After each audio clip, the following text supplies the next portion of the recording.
It's Chris and Brian here from Resolve Technology, and today I want to talk about a really tricky phishing email that came into my company account. So if you see here on the screen, you can see my screen, right, Chris? Yep, you get your Okay. screen up.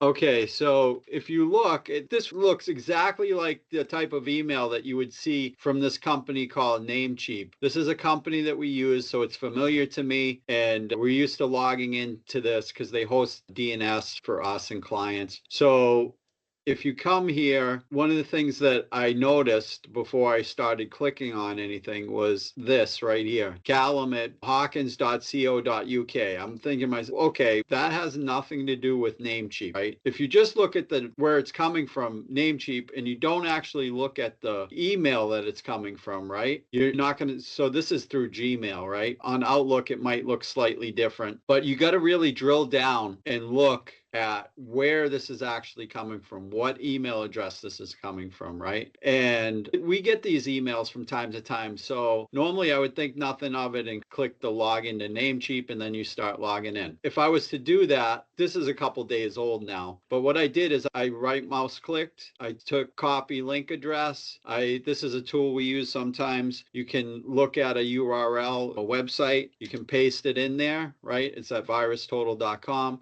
It shows all clean right now, but 2 days ago, this is likely not clean. They probably used this site to download something to your computer, right? Or as a splash page where you log in and put your Namecheap credentials, and then it gets sent to them, right? So they have a form where you would send it, and they most likely make the form look like Namecheap. And so if you're not really thinking, you're going to put in your credentials. So if you do that, always remember, if you think you made a mistake and something doesn't look right, change your password. Make sure you have multi-factor on your accounts, right? But you need to change your password right away. So if someone that has an email account for, say, like Microsoft 365 calls into the help desk and they think they clicked a phishing email, one of the first things we do is have them, just for safety, reset the password. It's one of the first things, Chris. Yeah, that and sign out the user out of everything. Block, sign in, and do your investigation. Yeah. So this is showing clean right now. So I just know from having tested it before we rolled the video, if we copy this in, normally you wouldn't copy this in here, but it goes to this dynamics.com. So it's nothing to do with Namecheap, nothing to do with that user's domain. It was likely a few days ago an active site, but it's no longer active. See, it's denied. But instead of seeing this, you might have seen a splash page where you would have inadvertently typed in your information.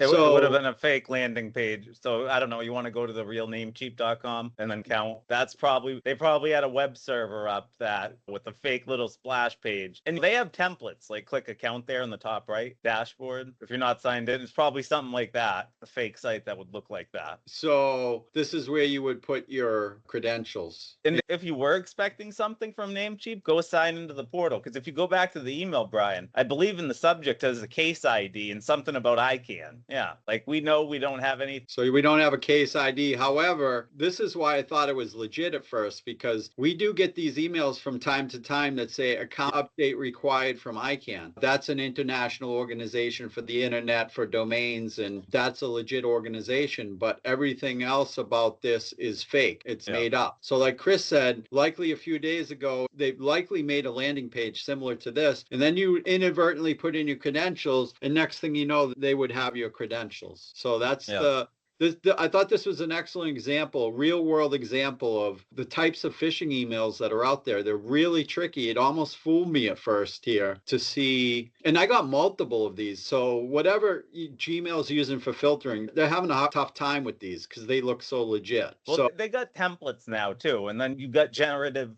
AI like ChatGPT making them look. There's less errors within the email, but something I think the Beef browser exploitation framework has a bunch of templates. It's some Linux tool, and it's for like vulnerability testing. But you can spin up a fake web server that looks like the Facebook login. It has all Microsoft Admin Center. They have a bunch of these templates that look real. So the amount of effort they need to make something look so legit is not that hard anymore. At least not like it was a couple of years ago, 10 years ago or so. Yeah. So just thought that this was a great real world example and something that it affects all of us. As people, we have to be very careful too, because this stuff is getting really tricky. So anyway, we'll sign off. Hey, thanks a lot, Chris. All right, have a good one. See ya.